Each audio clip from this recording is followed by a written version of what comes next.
Mandibhotise kubabukeli baManqosini podcast. Silapha ke namhlanje eMantlaneni.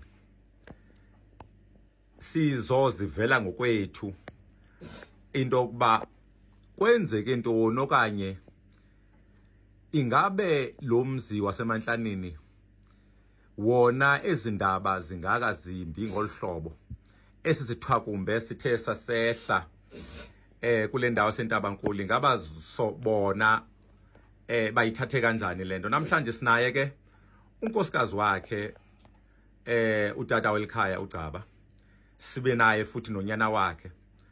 Sizawunika ithuba kubo ke bakhe basivulisele mhlawumbi basityebisele kabanzi babangobani, baziva njani, bakwabanjani mhla besiva ukwehla kwesehlo sehlayo.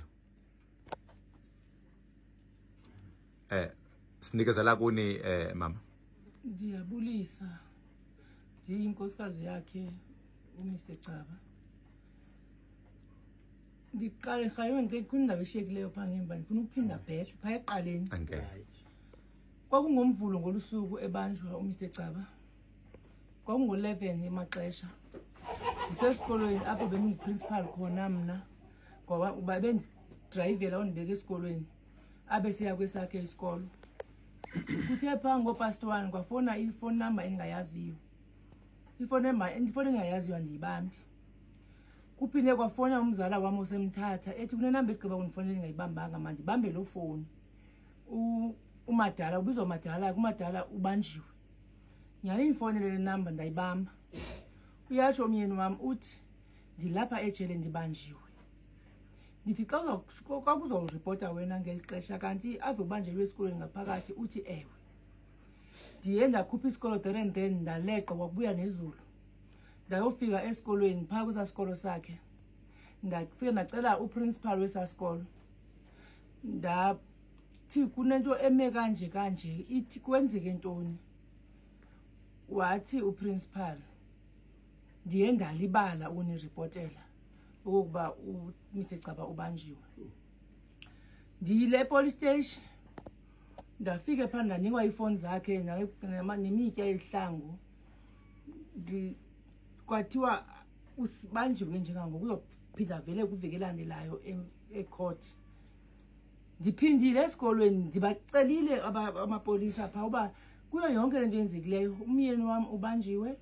Imoto eyonayo xabiso eliphezulu idaka latest daka isesikolweni. Esikolweni akukho nogada. Izawulala njani imoto yakwami pha kwesasikolo xa ngabe njengoba nguselapha estoksini zona ijiko zemoto nazindinika. Kwathiwa hamba mem uyothatha imoto yakho. Imoto yakho ilala esigangeni ngoba xa ngabe ngekho security pha lo moto leyo iyafanjwa imoto elahliweyo. Ndiyile ndaya kuprincipal ngoku sekufithiza kakhulu sokupha kwi-past 3.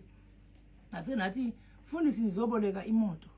Uthi hlala phansi ndicacisele. Ndisise kulate ngoba unganicacisela. Ngeke umyeni wami abanjwe ngo-11 wena ngithe ndifonelwe ngabantu abasemthatha bethi mandibambe ifoni esuke epolice station engayaziyo. So late ndizoboleka imoto yomyeni wami. Uye waboleka izitshixo ze-office wabeyise deputy principal pha izitshixo ze-office yakhe umyeni wami. Ngithe mna ndingo-deputy principal ndiyi-principal esikolweni sami. Umyeni wami wahamba womfaka evankini emva kongoku wangasithatha izitshixo zesikolo sakho. Mna ba kuthiwe mazolanda imoto. Izitshixo ezipha emotweni ze-office uyozilanda kuye. Ndifukile ke abanye umisi baphana bakhona abadrayivayo kwamna ndikwazi ukuqhuba. Bandidrayivele lo moto bandibekela apha umzokufutshane kuba nanqoma zakufonela umfana walapha elalini apha ngakusa azondithatha le moto kuba bezelifithiza izulu lilibi. Uprincipal ndimbuzile principal ukutheni ungayixelanga ifamily oba mna bungabunoyika. Ukhona ubhuti walapha emzini olapha eSpurs ezantsi kwaseBhejani bese kwenza umsuka apha eNtabankulu junior reportela ubhuti wakhe oba ubanjiwe. Thina benizawuthi uphi umyeni wami ngoba bese kulate ngexesha uba ngabe bengazubuya ngoba bendisile esikolweni angabuyi benizawuthi uphi imoto yakhe benizawuthi iphi ngoba ikhona indlela oloko inxa uprincipal uxelwayo yonke equipment abangaphakathi umuntu okwazi uba aphendule ngayo nguprincipal ngoba lokhu cabanga ukuba kubanjwe lo tishala wa lo myeni wami kufuneke kwenzeke ngohlobo imoto ibingatshiswa ngabahlali ngokolendlela lokhu ubanjwe phambi kwabantwana kuyilo chaos. Omnye wezititshala aye waqaba baxabana nazo njengoba beyewasidubula yayishashalaza pha ikhwazela isitsho ba hamba njandini, hamba uyocofa amakhwenkwe pha ecourt pha ejele, bakukhwela apha ejele ufe lapho njandini. Kanti biyintoni lanto umyeni wami kubede kwenzeke kanje ngoba isintsusa yonke lento yila post sethi ebanjwa nje ipost ngoba ndathi ndiyayikhwirishela nale appointment letter yakhe kwigender kuthiwe nguMiss Ncaba. Ndathi mina kutheni kuthiwa nguMiss Ncaba igender yakhe ebekwaziwa uyindoda kwakula appointment letter noba yayalungiswa ke kodwa kona ndayikhwirishela into yegender bambeka igender engeyiyo kuthiwe nguMiss njengoba i-ID number zazi ngumntukana ongunawe engunumber 3 lona otishaka baphana abanye wabethisha be-divided, abanye befuna uCaba abanye befuna lo Miss oyengunumber 3 wabe ekhala omnye wakwaCaba onguMiss oyengunumber 2 ethi mina ndingoMiss Ncaba noMiss B Caba and unumber 2 wakhe utata omncinci. Kutheni ngoku kwaveya nale ID number ayiyo yam eyo ngatata omncinci ngeka number 3 kwacaba iphekiwe lento ngendlela iphekwe ngayo kuba xa wenza interviews uba client alwasengqondweni funeke wenze ngendlela right uthi ubhala ucofa pha icomputer ilapha ikopi yalomuntu ongu1 ilapha ikopi yalomuntu ongu2 ilapha ikopi yalomuntu ongu3 awucofi utwiste i-IDs ngoba ikopi zikhona ujonge ekopini xa yayiphekiwe ke ngoba egqibeleni umyeni wami uphethe ethi bani kuthiwa ucofile.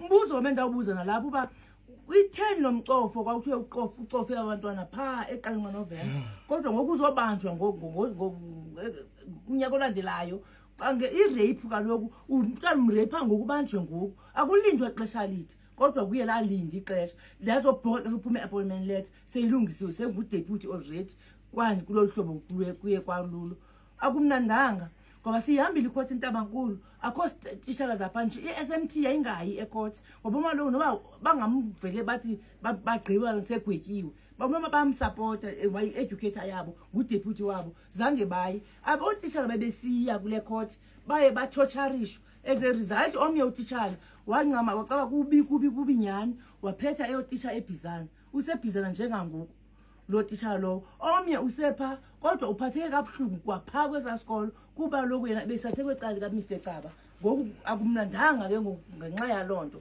kona bazala kubuhlunganga akubuhlungu akumnandanga.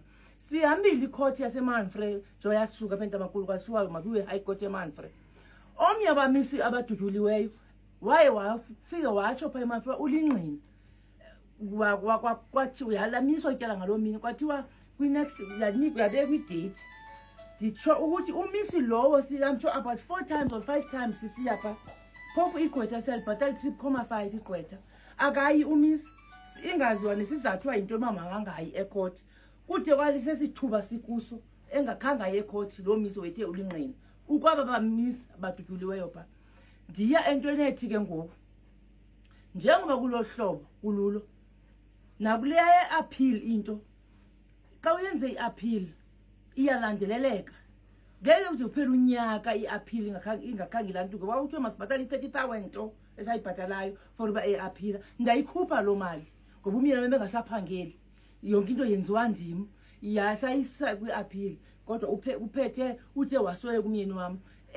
kule meko ekuyo njengangoku uba umyeni wami ebemana ukutsho kum athi yeyi nkosikazi abantu baya esikolweni bayaphangela mna ndihleli imali zam andifumananga nesent ndiphangele iminyaka more than 28 years andifumananga nesent iyandistressa lento ezimali zam ngoba kaloku xa ngabe ndingafa ndingakushiya nantoni akho mali ezizileyo kum ndivele nje ndayekiswa ndangarholi kwabe ikhona into ethi bomeba uyarhola umyeni wami ngoba kaloku ebengagwetywa ngumantyi akungeke agwetywe ngu-education umantyi engekamgwebi njengoba ngoba sisaqhube sisa ecourt namhlanje ngale Monday namhlanje asayanga ke kuba kunje kodwa u-education yena wayesemgwebile kodwa engakagwetywe usathiwa uyasumngumtyholwa ngurhulumente pha ecourt kodwa ke kude kwakisisinga ndijongile nje noba umuntu oyindoda ethula ebethule enwabile ngaphandle kandimbona